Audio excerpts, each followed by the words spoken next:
Hi guys, it's Anna Anders humbly here. It is Sunday, January 21st, and I gotta tell you, the time is getting real ripe for me to start protesting.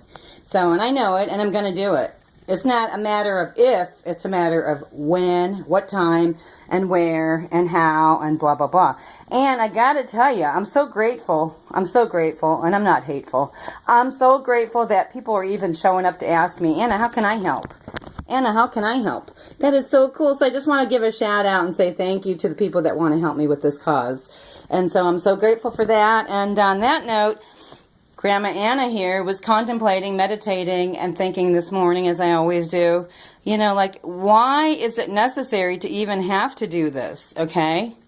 Why is it necessary? Well, folks, I got to tell you, hi, I'm Anna Anders. I'm a family member. I'm a grandmother.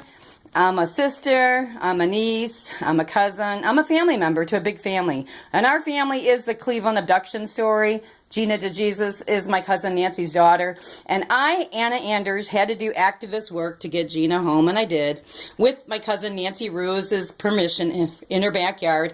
And this is after 10 years of the Illuminati ones pretending to look for Gina. Okay, they had Ariel Castro's license plate number within 48 hours of Gina's abduction.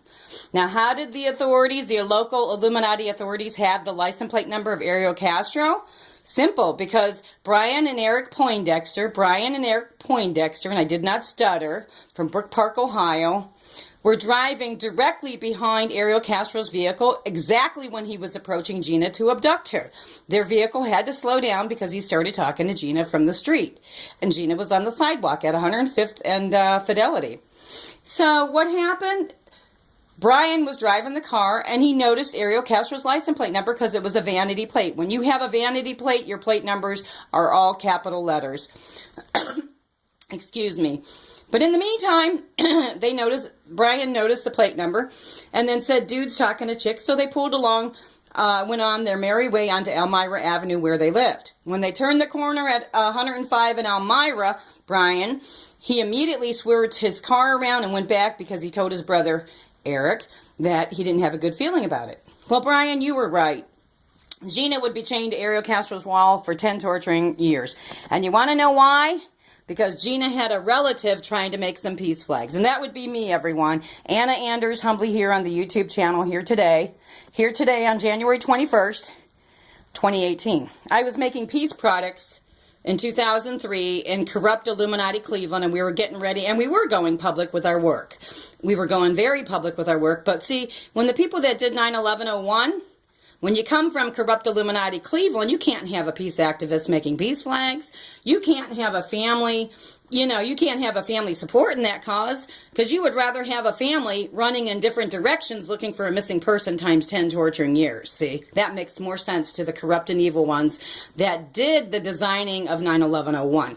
Hi everyone, I'm Anna Anders on the YouTube channel here. My grandmother, I don't know where your grandmother's from, but my grandmother, my father's mother, my paternal grandmother, Amparo Figueroa, was from 93rd and Park Avenue. Her entire adult life, the same place she lived in, had the same job exactly, and retired from there.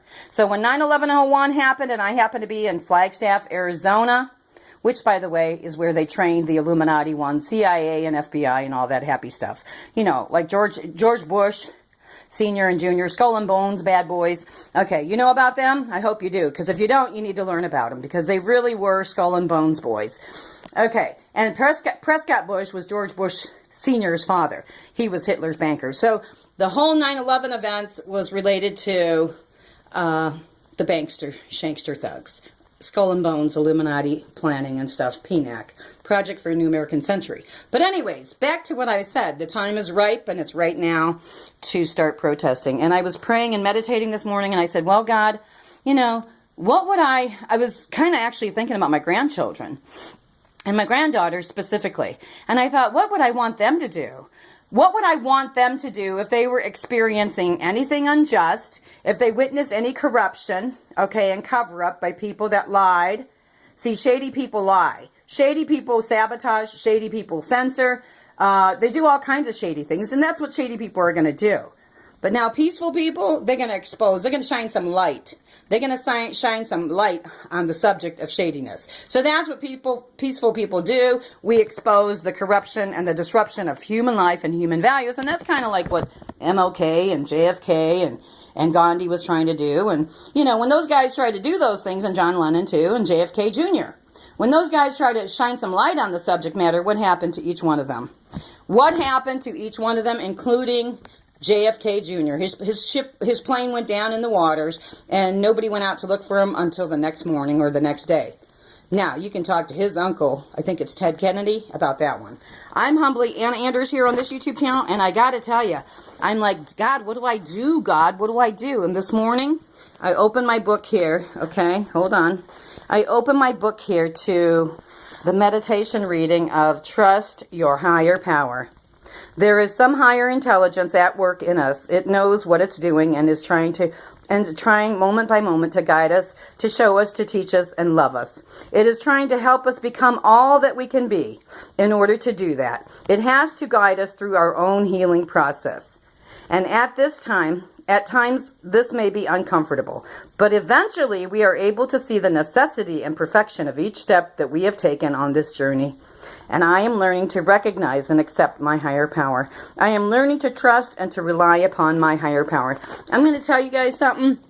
Hi everyone, I'm Anna Anders on this YouTube channel. I've learned to trust my higher power a long time ago when I walked in my cousin Nancy Ruiz's backyard and I said to her, Nancy, you've had over 10 years to trust the local corrupt Illuminati authorities to bring Gina home. I says, now, have they brought her home? And Nancy said, no, Anna, and I'm desperate for my daughter. And I totally got that from my cousin Nancy. She's so beautiful, so beautiful. And I got to tell you, I told her I wasn't leaving out of her backyard until she gave me an answer. And that answer was, Nancy, I need your permission to do some activist work to get Gina home. And I won't leave your backyard until you tell me yes or no. And if you tell me no, I will respect that and accept that. My cousin Nancy said yes.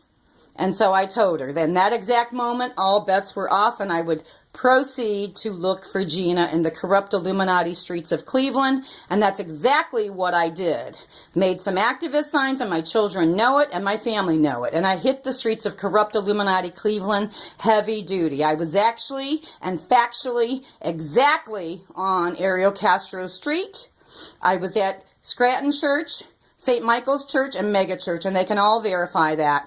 So, hollering out some messages and handing out some activist newspapers called All Eyes on It. And I will be resuming the same project here again soon enough. I have to exercise my human rights, my civil liberties, and I have the freedom of speech. And I will not accept corruption and cover-up from nobody, and I don't give a fuck who you are. Have a wonderful day, everybody. Peace out on the planet. I'm humbly Anna Anders on this YouTube channel. Peace out.